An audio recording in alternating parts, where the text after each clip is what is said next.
La discipline, ce simple mot peut nous hérisser le poil et provoquer chez nous une forte résistance.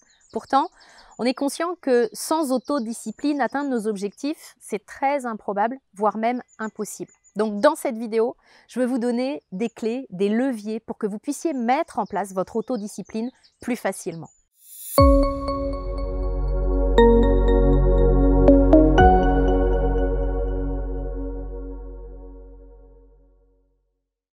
Bonjour et bienvenue dans cette vidéo, mon nom est Nathalie Martin, je suis coach en éveil de conscience et je suis la créatrice du programme Éveil, un programme de coaching qui vous permet de passer d'une vie en mode pilote automatique à une vie qui vous fait vraiment vibrer, une vie inspirée et inspirante.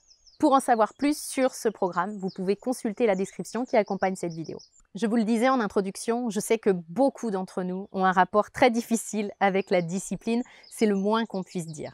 Alors la faute sans doute à la discipline que nous avons subie dans notre enfance, cette discipline, ces règles qui nous étaient imposées parfois durement et que nous devions respecter alors qu'elles ne faisaient pas forcément de sens pour nous.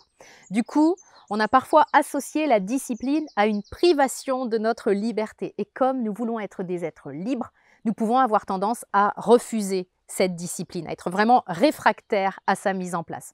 Le problème, c'est qu'en rejetant la discipline, en refusant de la mettre en place, on peut rallonger le chemin pour atteindre nos objectifs, voire même faire une croix sur nos ambitions. C'est important de comprendre que mettre en place une discipline, c'est simplement mettre en place des conditions positives pour nous. C'est mettre en place des habitudes, soit pour être mieux dans notre vie, dans notre corps par exemple, soit pour atteindre de nouveaux objectifs. Et le premier point important pour mettre en place cette discipline, c'est de faire en sorte qu'elle ait du sens pour nous. La discipline, c'est quelque chose que l'on choisit parce que justement ça résonne en nous, parce qu'elle fait du sens. C'est donc important de se demander pourquoi je veux la mettre en place. Qu'est-ce qu'elle va rendre possible pour moi? Quels vont être les bénéfices pour moi de cette discipline? Ça va me permettre d'avoir un vrai pourquoi. Un pourquoi qui va me permettre de trouver la motivation pour appliquer ce que j'ai décidé. Deuxième point important, faites du sur-mesure. Une discipline, c'est pas un moule dans lequel on s'enferme parce qu'il faut le faire ou parce qu'on doit le faire. Il ne faut rien, je ne dois rien, je choisis de faire cette discipline et je fais alors du sur-mesure. Je vais prendre un exemple pour illustrer ce point, un exemple qui vous parlera sans doute, celui du rituel matinal prôné par le Miracle Morning. J'ai rencontré de nombreuses personnes qui ont voulu appliquer ce rituel en mode bien discipliné, pour le coup, bon élève, et qui me disent avoir abandonné au bout de quelques jours parce que se lever à l'aube, franchement, c'était pas leur truc et c'était pas écologique pour ces personnes. Et je peux complètement le comprendre parce que c'est la même chose pour moi. Maintenant, c'est exactement dans ces moments-là que c'est important de faire du sur-mesure pour éviter de balancer le bébé et l'eau du bain en même temps. Je peux adapter et faire ce rituel au moment où il est le plus écologique pour moi, un peu plus tard dans la matinée par exemple. Faites du sur-mesure et choisissez les activités que vous voulez mettre en place et faites-le de manière écologique pour vous. Troisième point, un point qui manque bien souvent dans nos disciplines, mettez du fun. Mettre en place une discipline, c'est pas forcément signer pour le bagne ou pour le parcours du combattant. Si vous ne prenez aucun plaisir dans votre discipline, vous aurez de la difficulté à tenir dans le temps. Donc, faites-vous plaisir. Je vais prendre l'exemple du sport parce que c'est une discipline que de nombreuses personnes veulent mettre en place, justement, sans pour autant forcément y arriver. Et ça a longtemps été mon cas. Simplement parce que je m'imposais d'aller courir alors que je n'aime pas courir. Donc, toutes les excuses étaient bonnes pour ne pas y aller. Le simple fait de me demander ce que j'aimerais faire comme activité physique, plutôt que d'essayer de rentrer dans le moule.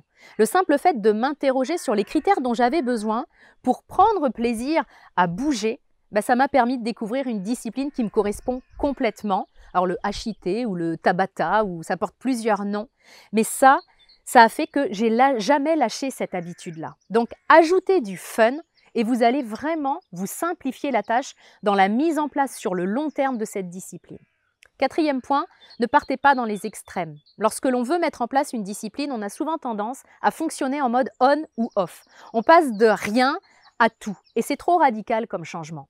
Alors certaines personnes fonctionnent de cette manière et réussiront justement dans ces changements parce qu'ils sont radicaux. Pour d'autres, l'écart et l'effort sont trop compliqués et elles ne tiendront pas dans le temps.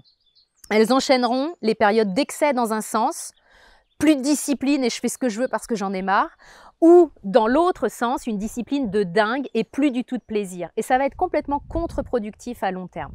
Privilégier les petits pas, c'est souvent beaucoup plus efficace que les grandes enjambées en termes de changement. 5e point important, apprenez à ne pas écouter vos excuses. Votre ego vous trouvera toujours une bonne raison de ne pas faire ce que vous aviez dit que vous feriez. Donc apprenez à le reconnaître et à déjouer son discours. Rappelez-vous pourquoi vous faites les choses. Rappelez-vous ce que le maître en vous a décidé et rappelez-le à la partie disciple en vous. Parce que c'est ça la discipline. C'est faire appel au disciple en nous qui va suivre ce que le maître en nous a dit sans même le contester. 6e point, soyez bienveillant envers vous. Ce serait génial de pouvoir être discipliné tout le temps, de pouvoir faire le bon choix à chaque fois, d'avoir toujours de la volonté, d'avoir toujours de l'énergie. Mais la réalité, c'est que nous sommes des êtres humains. Et en tant que tels, nous sommes imparfaits. Et même si vous faites de votre mieux pour ne pas écouter vos excuses, vous tomberez sans aucun doute dans le panneau par moment. Il y a certainement des moments où vous ne ferez pas ce que vous avez dit que vous feriez. Eh bien, dans ces moments-là, ne vous tapez pas dessus. Ne remettez pas tout en question en mode « ouais, ça sert à rien ». Constatez simplement que vous avez zappé votre discipline pour cette fois. Soyez bienveillant avec vous et en même temps, prenez l'engagement de réajuster le tir pour ne pas que votre discipline ne soit plus qu'un lointain souvenir dans quelques semaines. Enfin, 7e levier, prévoyez des points d'étape pour faire le point sur votre discipline. Prévoyez quelques minutes chaque mois, par exemple, pour vous demander où vous en êtes de la discipline que vous souhaitiez installer, où vous en êtes de vos habitudes. Est-ce que vos habitudes sont en lien avec vos objectifs de vie? Est-ce qu'elles vous emmènent vers ce que vous voulez créer, justement? Ces points d'étape sont hyper importants, pour 2 raisons. Premièrement, parce que souvent, on ne voit pas ce qu'on met en place. Comme si lorsqu'on fait quelque chose de bien, lorsqu'on réalise des bonnes choses, c'est normal, puis ça ne mérite pas de s'y attarder.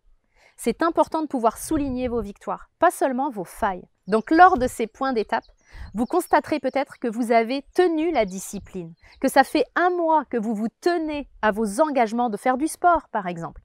Ça mérite une récompense. Donc récompensez-vous avec quelque chose qui vous fait vraiment plaisir. 2e raison qui fait l'importance de ces points d'étape, c'est que parfois on se dirige exactement là où on ne veut pas aller. On quitte le chemin qui pourrait nous emmener vers nos objectifs en lâchant les habitudes favorables à notre réussite. Et on peut lâcher ce qui est bon pour nous sans même nous en apercevoir. Donc là, c'est important d'en prendre conscience pour réajuster le tir si nécessaire. Donc si je m'aperçois lors de ces points d'étape que j'ai lâché les habitudes que je voulais mettre en place, alors je vais juste réévaluer cette discipline.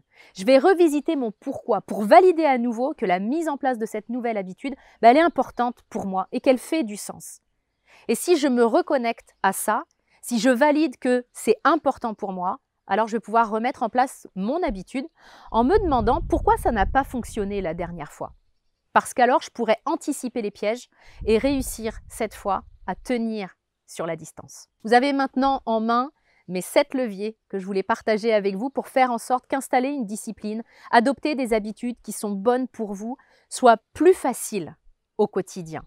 Ça va vous demander un effort, mais si vous savez pourquoi vous faites cet effort, alors vous saurez comment le faire. Quand on sait pourquoi, on sait comment. Merci de liker, partager cette vidéo pour rendre ces clés accessibles au plus grand nombre. Et si vous voulez aller plus loin, vous pouvez rejoindre la communauté de cette chaîne. Vous aurez alors accès à du contenu privé. Si vous voulez avoir tous les détails du programme Rejoindre, il vous suffit de cliquer sur Rejoindre à côté de n'importe laquelle de mes vidéos ou de consulter la description qui accompagne cette vidéo. Et j'aurai le grand plaisir d'avoir cet accès privilégié à vos questions, à vos commentaires et de partager chaque mois un moment privilégié, exclusif et privé avec vous. À très bientôt.